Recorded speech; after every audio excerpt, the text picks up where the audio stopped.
O tema químico, não é um tema muito aventado nos últimos meses, em virtude da instituição, no final do ano passado, de 3 taxas, todas as 3 com um perfil muito semelhante, o que indica ter havido aí uma rica interlocução entre esses 3 estados. Se trata de uma taxa de fiscalização das atividades minerárias. Eu trouxe em apertada síntese, Flávio, você vai me ajudar também? Desculpa. Eu trouxe em apertada síntese quais são os aspectos normativos gerais dessas taxas, não é? O fato gerador delas, um exercício regular do poder de polícia, conferido, não é, a quem explora a atividade de pesquisa, exploração ou aproveitamento dos produtos minerais, um aspecto quantitativo interessante, não é? Um valor fixo por peso, por tonelada do minério extraído, a apuração da taxa é feita mês a mês, com base em autolançamento, não é? E a destinação dos recursos para inúmeras entidades, inúmeros órgãos da administração pública de cada um dos estados. Em geral, a Secretaria de Desenvolvimento Econômico, Secretaria da Fazenda, do Meio Ambiente, a Polícia Militar, o Corpo de Bombeiro, deve ter alguma creche incluída aí em alguma das leis. Enfim, tem de tudo. Esse é o perfil básico das 3 taxas. A lei mineira traz alguns aspectos um pouco peculiares, mas eles vão ser abordados mais ao final da minha fala. Existe, não é, como já foi dito aqui, um perfil constitucional das taxas que é também posto pela teoria das taxas, no que a gente chama de teoria geral do direito tributário, não é?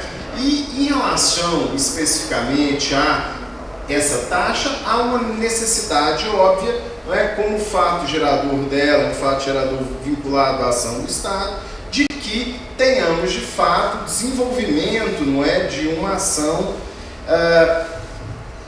estatal. E aqui há um ponto muito importante, que é o que essa atividade estatal, ela é ao mesmo tempo o fundamento para a exigência da taxa e o limite para a cobrança dessa taxa, não é? Que deve ser exigida apenas à medida em que for necessária para que haja de fato o custeio desse tipo de atividade. Embora nos últimos tempos, como já foi dito, o Supremo tem flexibilizado um pouco essa exigência, que de resto nunca foi matemática, é óbvio, não é?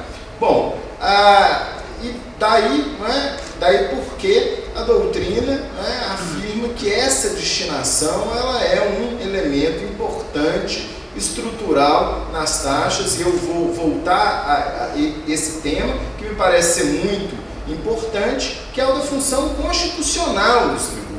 Não é? Isso é que me parece que o Supremo e a própria doutrina, eu acho que ela não tem se esforçado quanto ela poderia fazer em virtude dessas questões. Não é? Outra coisa importante a ser dita quando a gente enfrenta alguma questão relacionada com a taxa de polícia é que o exercício de polícia não é simplesmente a mesma coisa da titularidade da competência legislativa. Não é? Uma coisa é o Estado, o município, a União, eventualmente, possuírem a competência, para legislar sobre uma determinada fiscalização. Outra coisa muito diferente é, de fato, haver o exercício efetivo dessa atividade de polícia.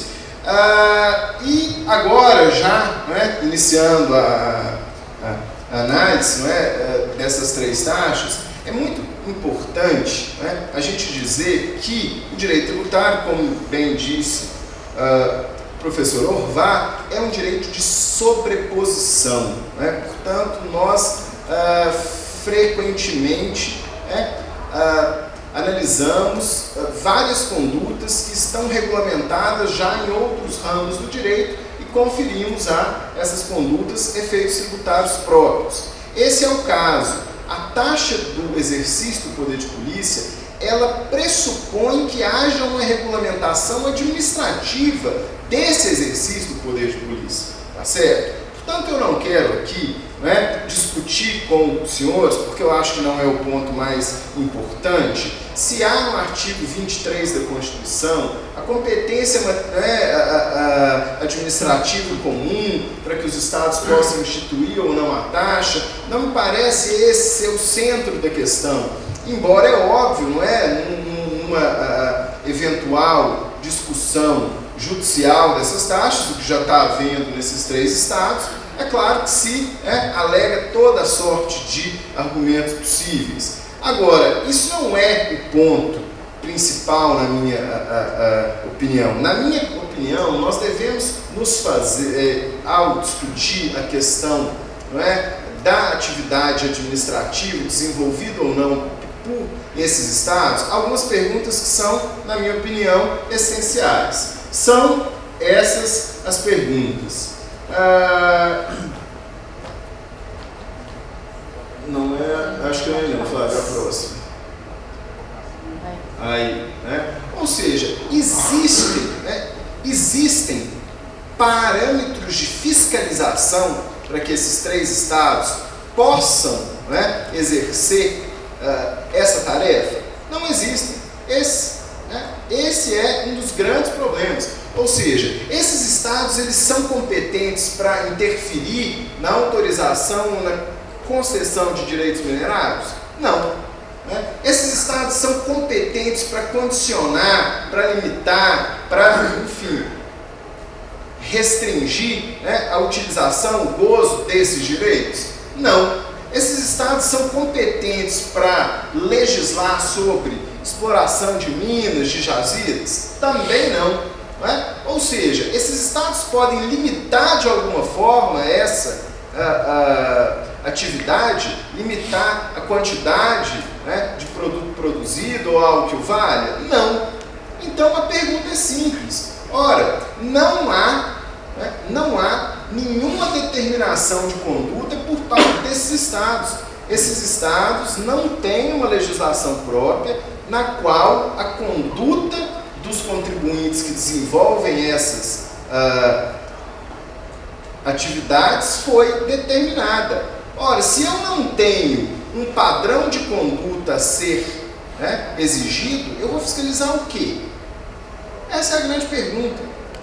Ou seja, seria no mínimo necessário, depois de superada a discussão da competência do artigo 23 da Constituição, seria no mínimo necessário que houvesse uma regulamentação de direito administrativo sobre as condutas que os estados esperam que, né, essas empresas tenham, para que exista a eles, né, para que exista para eles a competência legislativa no direito tributário, né, que possa fazer com que eles instituam uma taxa do poder de polícia. Mas, obviamente, esse não é o único problema. Vamos aí, Flávio.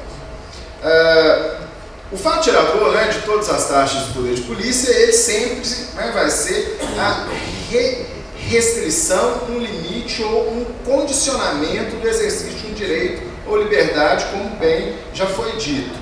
E tem várias das atividades que estão descritas lá, né, tanto na taxa aqui do Estado de Minas Gerais, quanto no Pará, quanto da lei do Amapá, que não tem a ver com nada disso.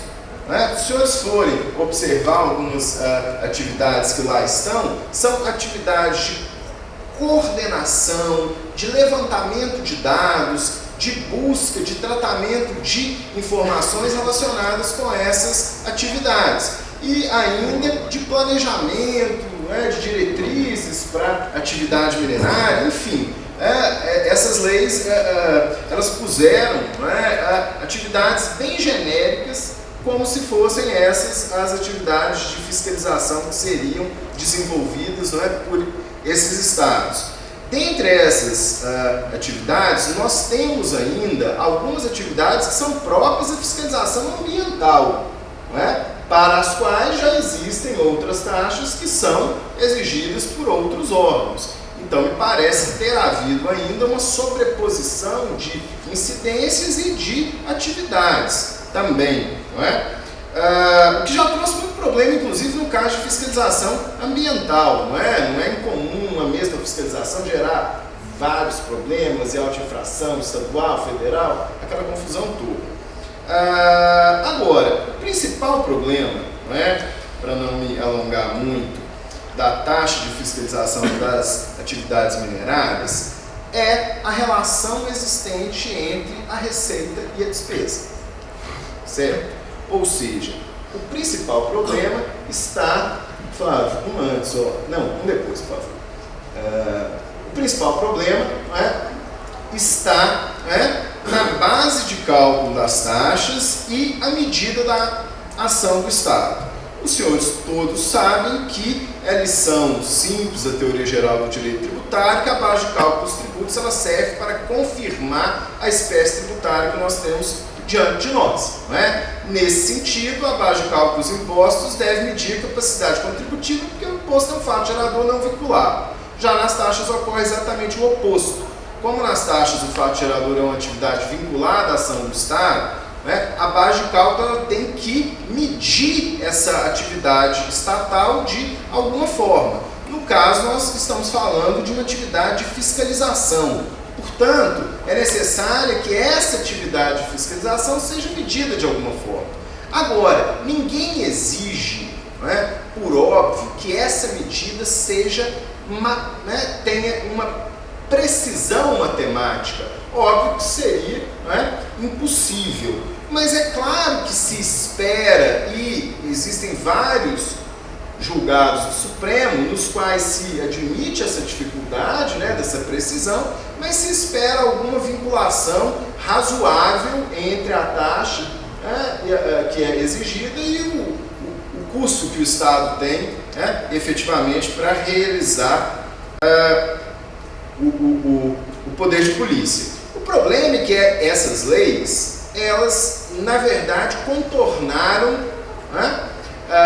por via indireta, essa vinculação razoável entre a despesa à medida em que foi fixado como base de cálculo das taxas um valor fixo, mas cujo o valor final varia em função da tonelagem que é produzida ou extraída de minério.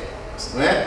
Isso, na verdade, gente, significa estabelecer, por via indireta ou reflexa, uma participação na produção. É isso que é feito. Essa participação ela pode ser estabelecida de várias maneiras, ou eu estabeleço um percentual sobre o valor de venda do minério, faturamento, que é o que acontece na CEFEM, ou eu estabeleço um percentual sobre a tonelada, ou eu estabeleço um percentual, um valor fixo sobre a tonelada. São várias formas, na verdade, de você atingir um resultado econômico muito parecido. E, ao que me consta, inadequado como base de cálculo aí das taxas. Especialmente, senhores, se nós imaginarmos que tudo que está na lei sugere que essa fiscalização vai ser o que eu chamo lá para os meus alunos de fiscalização de papel. Porque junto com a taxa foi criado o CERN, que vem a ser um cadastro estadual com milhões de informações que essas empresas vão ter que prestar, e é muito provável que toda essa fiscalização que está sendo prometida por inúmeros órgãos, corpo de bombeiro, polícia, todo mundo, essa fiscalização vai se dar sobre informações eletrônicas que vão ser dadas pelos próprios contribuintes. Bom, há outro problema na lei que é relacionado com o momento de ocorrência do fato gerador do tributo, o momento de exigência do tributo, mas isso eu acho que é pouco importante. Merece destaque só o caso de Minas, no qual a lei estipulou como o momento de recolhimento do tributo a data da venda ou da transferência do produto mineral, que que não guarda nenhuma relação com o momento da fiscalização. Isso me parece até ter sido um ato falho do legislador mineiro. Ele não estava olhando para a efetiva fiscalização quando ele determinou o momento de ocorrência do tributo, mas sim para a venda, para a transferência, que é basicamente e tipicamente o momento de exigência de impostos ou mesmo da CEFEM.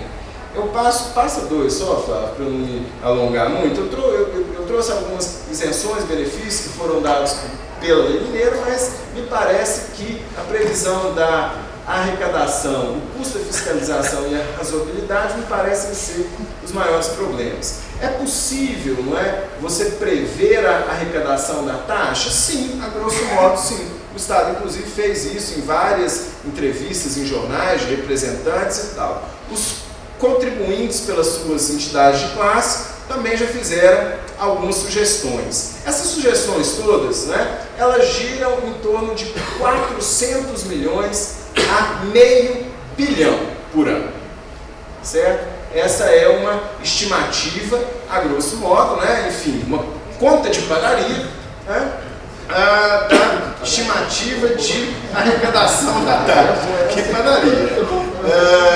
Bom, e é claro que esses valores são completamente incompatíveis com a fiscalização que será feita. É evidente, isso é de uma clareza evidente. Não é? Se nós observarmos, por exemplo, os gastos de duas secretarias importantes em 2010, eu não tenho dados de 2011, né? Que são os gastos da sede da SEMA, esses gastos alcançam algo em torno de 250 milhões. Ou seja, o gasto da Secretaria de Estado inteira, com todas as suas atividades, órgãos relacionados e tal, né, de duas delas, né, o que equivale a metade da arrecadação da taxa. Então, me parece evidente, não é, que essa taxa ela tem um nítido caráter arrecadatório, não é? Porque há uma clara desproporcionalidade entre o custo da fiscalização e a meta de receita almejada, não é? O que acaba por via, né, indireta, gerando um custeio de atividades que são genéricas, que são gerais, através da receita de taxas, o que não é o caso. Por fim, já no meu último slide, eu trouxe uma provocação, não é? Será que a culpa disso é de quem? Eu acho que eu tenho uma tese de que a culpa é do Supremo, nesse caso. Mas não foi o Supremo que assinou a lei da taxa? Não, não foi. Né? A lei não foi, não. Mas foi o Supremo que trouxe as condições para que essa taxa fosse criada com alguma chance de sucesso. E os contribuintes vão ter que se esforçar nessa discussão. Né? E de onde vem isso? Mas por que você levanta essa tese? Essa brincadeira, gente, ela começou lá atrás, quando o Supremo disse que não era necessário comprovar a efetiva fiscalização para que pudesse haver a exigência de uma taxa de fiscalização. Pô, Rafael, mas nos tempos modernos é muito complicado mesmo você exigir que o órgão de fiscalização efetivamente fiscalize todo mundo, aí o custo do órgão vai ficar tão caro que é melhor não fiscalizar. Sim, mas o legislador teria que ter resolvido esse problema de outra forma. Ele teria que prever uma quantidade mínima de contribuintes fiscalizados ou algo que o valha, e não inovar como o Supremo fez. E não simplesmente dizer o seguinte: olha, se houver o órgão, tá bom, isso me satisfaz, não tem problema. Esse foi um sinal verde para que houvesse o primeiro descompasso entre a atividade e o que se espera arrecadar com ela. O segundo problema foi quando houve a permissão para que características dos contribuintes fossem usadas na base de cálculo das taxas. O Supremo, em algumas situações, na TFLF, que é uma taxa bobinha, pequenininha, ninguém dava a menor atenção para a discussão da TFL, porque o impacto econômico dela era muito pequeno. Mas o Supremo foi lá e falou: não, a área do imóvel pode ser usada, não tem problema. Não é a base de cálculo de IPTU. Não é mesmo, não. A base de cálculo de IPTU é outra. É o valor. Mas será que não era melhor usar um tempo imaginado de fiscalização? Enfim, outro critério que de alguma forma estivesse ligado à própria atividade de fiscalização? Depois, como bem o professor Marcos lembrou, a taxa da CVM, que me parece uma das mais estranhas do mundo. Usar o patrimônio líquido de uma empresa para definir a faixa de taxa de CVM que ela quer pagar, ao invés de usar o trabalho que eventualmente as empresas, entre aspas, dão para a CVM de fiscalização. Mas o Supremo deixou fazer também, não teve problema. A taxa de fiscalização ambiental, a última delas, também teve uma boa receptividade no Supremo. E o caminho foi sendo construído. E dentro desse caminho, o que chama a atenção de todos é o descaso que o Supremo vem mantendo em relação à função constitucional dos tributos, que é um instrumento de controle importantíssimo da sociedade com a qualidade legislativa do poder, ou seja, houvesse uma preocupação com a função constitucional dos tributos, nós não teríamos a ausência de referibilidade nas contribuições especiais, nós não teríamos taxas apenas com a finalidade arrecadatória, como é o exemplo dessas, e nós não teríamos a predestinação, enfim, de vários tributos. Só para encerrar, eu sou mineiro, acho que muitos aqui são, mesmo os que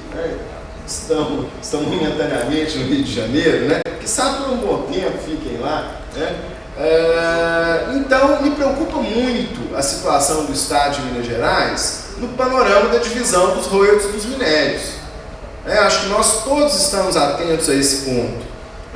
E por isso, se o senador Aécio Neves, o governador, que foi professor de muitos que aqui estão, se eles nos chamarem a cerrar fileiras em prol da alteração da divisão dos royalties, enfim, do melhor aproveitamento da CEFEM pelos estados, nós lá estaremos. Mas nós não podemos compactuar com a simples criação de uma taxa, que de taxa não tem absolutamente nada, simplesmente porque há uma injustiça, ou seja lá o que for, na divisão dos royalties dos minérios. Esse problema não pode ser resolvido assim, porque se for, será o primeiro deles, mas não o último. Muito obrigado a todos.